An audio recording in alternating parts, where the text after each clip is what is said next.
ముఖ్యమంత్రి సహాయ నిధి పథకం నిరుపేద కుటుంబాలకు వరం లాంటిదని సర్పంచ్ సావిత్రి రవీంద్ర గౌడ్ అన్నారు. నిజామాబాద్ జిల్లా ఎడపల్లి మండలంలోని కుర్నవెల్లి గ్రామానికి చెందిన కొందరు వ్యాధిగ్రస్తులు చికిత్స నిమిత్తం ప్రైవేటు ఆసుపత్రులను సంప్రదించి అప్పుల పాలై సహాయం కొరకు ముఖ్యమంత్రి సహాయ నిధికి దరఖాస్తు చేసుకోగా ముఖ్యమంత్రి సహాయ నిధి నుండి వచ్చిన చెక్కులను అందజేశారు. నిరుపేద కుటుంబాలకు చెందిన వ్యాధిగ్రస్తులు మెరుగైన చికిత్సను పొందిన వారికి ప్రభుత్వం సీఎం సహాయ ద్వారా ఆర్థిక సాయాన్ని అందించడం ఎంతో సంతోషకరమన్నారు.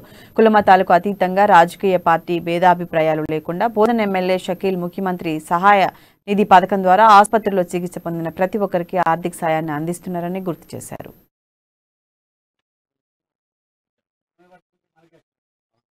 ఈ రోజు కుర్నాపల్లి గ్రామంలో సీఎం రిలీఫ్ ఫండ్ చెక్కులు పంపిణీ చేయడం జరుగుతుంది. గౌరవ ముఖ్యమంత్రి గారు అలాగే మా ఎమ్మెల్యే షకీల్ అన్న గారి సహకారంతో ఈ చెక్కులు రావడం జరిగింది.